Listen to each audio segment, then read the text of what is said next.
Good morning, Brew Daily Show. I'm Neal Freyman. And I'm Toby Howell. Today, Donald Trump needs to scrounge up $500 million to secure a bond by next Monday. Can he do it? Then pour out a melted pint of Cherry Garcia because Ben & Jerry's is getting kicked to the curb by its parent company. It's Wednesday, March 20th.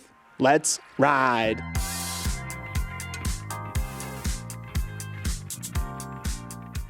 The moon has become a subject of exploration again in recent years, with another space race of sorts kicking off to see which country can establish a lunar presence first. The U.S. doesn't want to get left behind, so DARPA has been running a 10-year lunar architecture project to help envision what a lunar economy might look like. In a recently tabbed Northrop Grumman was scoping out what would be required to build a lunar railroad. Yes, DARPA wants to build a moon train. Neal, you're kind of our resident train guy of the two of us. What do you make of this effort? First of all, I am shocked that Amtrak didn't win this contract. Wow. They were totally in the lead.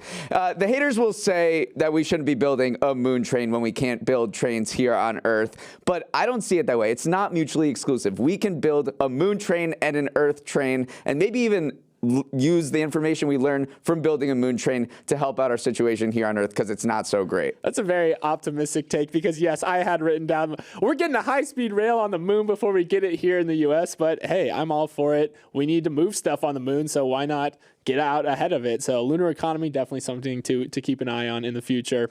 Now let's hear a quick word from our friends over at Factor. Something that I know a lot of my young professional friends struggle with when it comes to food is balancing cost, taste, convenience, and healthiness. It does feel like an impossible Venn diagram to construct. If you want something that tastes good, it probably costs a lot. And if you want something convenient, it's probably not going to be too healthy. But Factor sits right in the middle of all those requirements. Every meal is fresh, never frozen, chef-crafted, dietitian approved, and ready to go in just 2 minutes. Just open your fridge, pop it in your microwave oven, and you're off to the races. Boom, you've got your perfect Venn diagram. I can see it in my head now. So if you want to see what it's like to enter food nirvana, head to factormeals.com/morningbrew50. Then use code morningbrew50 to get 50% off. That's factormeals.com/morningbrew50 with code morningbrew50 for that tasty 50% discount.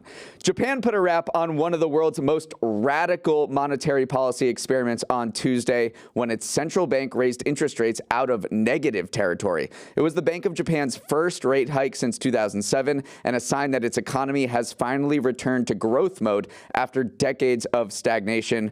But the move will echo well beyond Japan's borders, and that's because, say it with me everyone, it's the end of an era. Yes, I had to whip out one of Morning Brew Daily's most overused cliches because the move out of negative interest rates does symbolize the conclusion of one chapter in the global economy and the beginning of a new one. Rewind to right after the Great Recession. Economic carnage was everywhere, and it wasn't totally crazy for central banks to have negative interest rates to kickstart growth. The European Central Bank did it, Sweden and Denmark did it, and the Bank of Japan shocked everyone when it set rates below zero in 2016.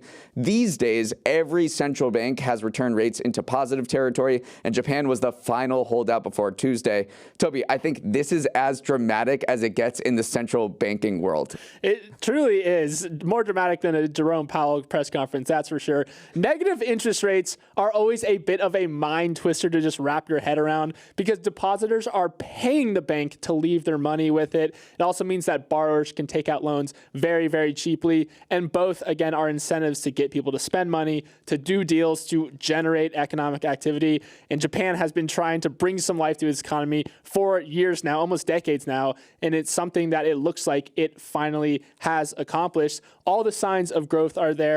Inflation, after being low for years, has finally sped up a little bit. There's been larger than usual increase in wages. And then also some of the things that we're hearing thrown around is that the words virtuous cycle keeps getting tossed around, which is basically a lot of stuff going right, feeding into other stuff. So rising GDP growth, wages, prices, corporate profits, all on the way up. So the end of an era is here. You said that we say it a lot, but I do think that for Japan, they finally have turned the page here. In the central banking world, people mostly they don't zigzag. It's very much a sheeple thing where if the Fed does something, then the European Central Bank does something, then the Bank of England does something. It's kind of everyone kind of follows the herd a lot. The Bank of Japan has always been zigging where others have zagged, or zagged where others have zigged.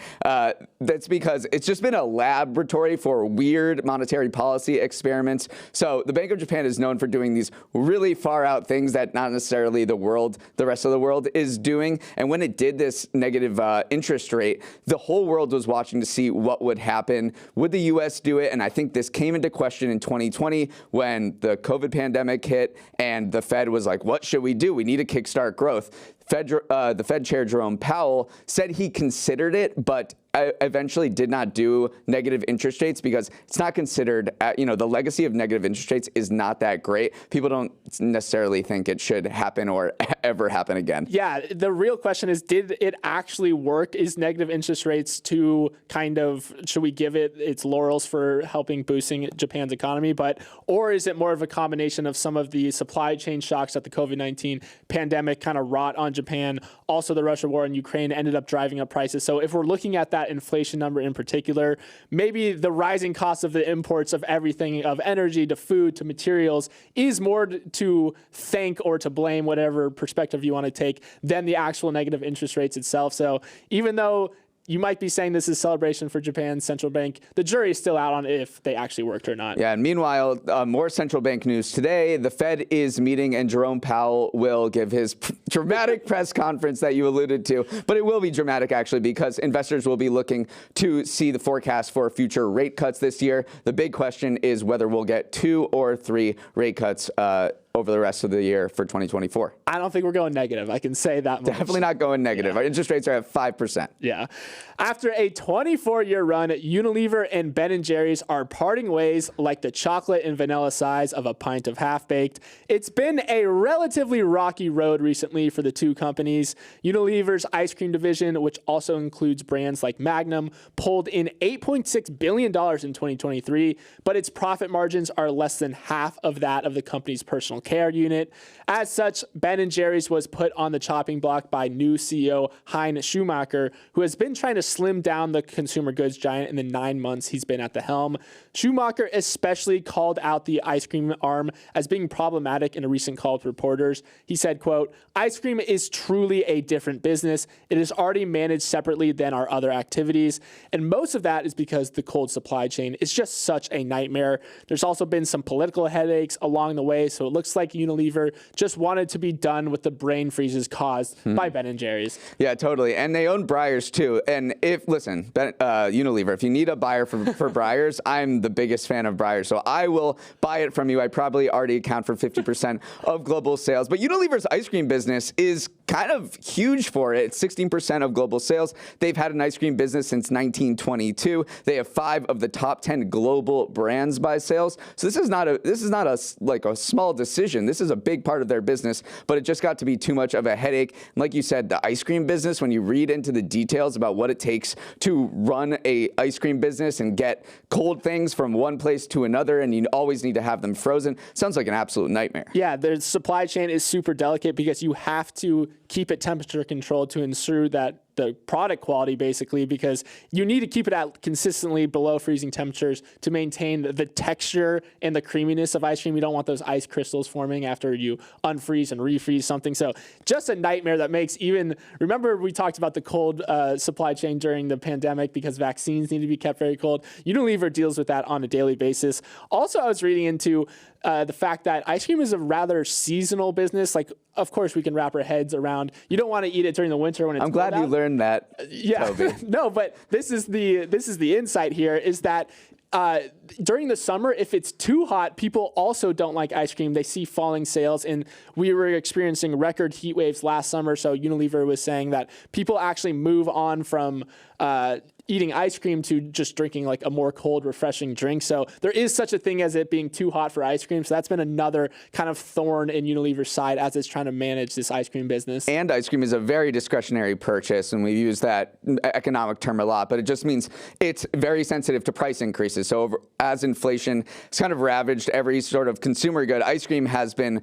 really hurt because when ice cream prices go up, people buy a lot less ice cream. Underlying volumes for Unilever's ice cream business fell 6% as prices rose 9%. So you'd see people are very sensitive when ice cream. It's true. Like when I see Breyer's gallon gets to $7, I just don't buy it, even though I love it. You can buy Breyer's. I am a Ben and Jerry's fan. I'm a fish food guy. But do you find yourself being sensitive to price increases in ice cream? It really just, the sensitive part for me is if I feel like I deserve a sweet treat or not at the end of the day. And sometimes I feel like I do, other times not so much. So this is, in the big picture here, Unilever's a huge consumer packaged goods company, and it's trying to just focus on its higher margin business, as we've seen a bunch of other conglomerates do. Moving on, does anyone have about $500 million available they could put up for Donald Trump before Monday? He's kind of in a tight spot. The Republican nominee for president must post an appeal bond for that amount by March 25th, or else face a potential financial calamity, with New York going after his assets to get what it's owed. Trump's predicament stems from a ruling earlier this year when a judge ordered him to pay $454 million for inflating his net worth to secure favorable loans from banks and insurers. He's appealing the ruling, but in the meantime, he does need to get someone to spot him that bond by a Monday deadline in case he's not able to pay. And in exchange, they'll require about $1 billion in cash and liquid securities from him as collateral. Problem is, Trump's team hasn't found anyone to pay that bond. On Monday, his lawyers said they approached 30 companies, including Chubb and Berkshire Hathaway, to secure a bond, but they got denied by every single one. Throwing their arms up, they said getting a bond of this size is a practical impossibility. So Trump is in desperation mode right now to figure something out. Yeah, on the surface, this felt kind of cut and dry because Trump's net worth is obviously far larger than the amount of the bond. So shouldn't he be able to put up one of his properties, one of his real estate holdings as collateral and receive a bond from an insurance company? But since it is risky for an insurance company to issue a bond like this, the insurance company would want to be able to charge a rather large premium on that bond. Well, this is a surety bond, and it has regulations that don't allow that kind of business. Basically, it would be very risky for an insurance company to accept real estate as collateral because value is unpredictable. It's not easy to sell a giant real estate property very quickly, so it wouldn't be able to become liquid cash in a easy manner. And so given that, Trump has to find liquid collateral for this, and that getting $1 billion of liquid collateral is obviously not very easy. Yeah, I don't know what his Robin Hood looks like, but the New York Times found that he just has a little over more than $350 million in cash and stocks and bonds. So he just does not have enough liquid cash available to sort of put up the collateral for this particular bond. Not helping matters, he has all of these other legal issues going on. He had to put up a $100 million bond for his defamation case against E. Jean Carroll. So that took another huge bite of his bank account. He can't put up his real estate assets. And by Monday, if he isn't able to secure this bond, then theoretically, New York could go and seize his assets, which include 40 Wall Street, potentially Mar-a-Lago, all of these properties that were involved in this case. They could theoretically go seize, and it would be a big, legal debacle. It would take a very long time for this to go through the courts. But in a theoretic world, in a hypothetical world, on Monday, if he doesn't post this bond, then the New York could go after his properties. Yeah, just to reiterate the final options he has, he can get a benefactor to pay, or he could try to stall some more, hopefully come into more money. He might sell his Truth social media company, or he could declare bankruptcy, but he obviously does not want to do that. It would be very bad for his brand, especially entering kind of like this election year where a lot of his brand is wrapped up with his net worth. So that option is off the table for Trump, but his back is certainly against the wall. And unless he can find someone with a rather big Robinhood account, then yeah, it might get ugly. Up next, pour yourself another cup of coffee. We're going to discuss an insane return to office policy, an interesting longevity study, and South Korean baseball right after this. There are companies that are against remote work, and then there is Dell. Dell, long known as a great place to work precisely because of their lenient hybrid work policies, recently released a new policy that fully remote workers will not be eligible for promotions if they choose not to come into the office. In terms of intense return to office measures, this one is up there. But not only is it super intense, it's also opposed to things Michael Dell, the founder and CEO, said just a few years ago. In 2021, he told reporters that Dell's expanded home working culture was absolutely here to stay. And as recently as 2022, the company wanted 60% of its workforce to operate remotely on any given day. But when the economy soured a little bit, Dell got a little panicky and changed its tune. Neal, what's the logic behind a move like this? The logic is, we can only surmise, right? One of the theories of sort of creating a very stringent back to work policy or tying incentives of career growth to coming back to work is that essentially under the table, you want to reduce your headcount and the cringy term for this is quiet firing. But if you don't offer career advancement opportunities for remote workers, then eventually they're going to leave. So you have this sort of shaving of headcount that Dell may want to do. It did, lay off 5% of its global workforce earlier this year, but this is a particular way to say, hey, like we are not certainly in like growth mode here. We kind of want a decent amount of employees to leave, and maybe we should just choose the remote worker ones and ask and sort of push them to politely to leave themselves. Yeah, a quiet firing, you push employees out without actually laying off, which means you don't have to pay out severance. So it's not a very good thing for a company to do. And a lot of Dell employees were kind of anonymously talking to news outlets saying, like, we all know what's going on here. Like, they are trying to push us out. The thing that makes no sense to me, though, is the fact that they talked to a senior person at Dell, and they said, I can't think of any team here that has everyone who lives in the same state. So like, even though you're trying to foster in-person collaboration, get people to go back to the office, a lot of people are going to an office where their team doesn't even work in. So are you really trying to foster in-person collaboration if no one lives in the same state to begin with? So I think that is another reason why employees are kind of seeing through what Dell is doing right here. And the hypocrisy. You can't boast about remote work 2 years ago and saying how coming back to the office is the stupidest idea and it doesn't do anything, and then reverse yourself 2 years later. Just don't. That's why I just advocate for not making any blog posts where you're making very, big pronouncements. Just keep your mouth shut, and then that gives you a little more flexibility in the future to change your policies. But Michael Dell dug himself in the sand, and now he's, getting criticized for this particular thing. But overall, it's just very fascinating to watch how the remote work, sort of in-person office politics is playing out. Because what Dell is doing right now, and a bunch of other companies have done, is create two classes of employees, essentially. You have upper class, where you come into work at least 3 days a week, and you have career advancement opportunities. You're able to collaborate and meet your superiors, and obviously get more promotional opportunities that way. And then you have the remote workers who maybe they're new mothers or parents or other there's a number of reasons why you might have to work from home, and they're a lower class. So you sort of see this sort of caste system emerging in various corporations. Yeah, it's not a good look any way you slice this, and it's never good when you also have the LinkedIn post, the receipts from your CEO saying you're not going to do any of the things you do, and then you basically hold people's careers hostage with this new policy. But it's not just Dell. Across the board, remote workers are getting promoted less than people who go into work. Over the last year, 5.6% of employees working full-time in an office were promoted, as opposed to just 3.9% of remote workers. Okay, I'm going to draw a really weird connection for our second to last story of the day. Recessions may be good for your health. That is the conclusion of a recent paper titled Lives versus Livelihoods from 4 economists published by Chicago Booth Review. The researchers found that during a recession, people tended to live longer and healthier lives. The question is why, of course. The study ruled out some options. People weren't using their free time to work out more, and infectious disease rates didn't suffer any noticeable drops. Turns out the answer is pollution. Pollution from industrial activity, electricity generation, and transportation tends to drop in periods of economic malaise.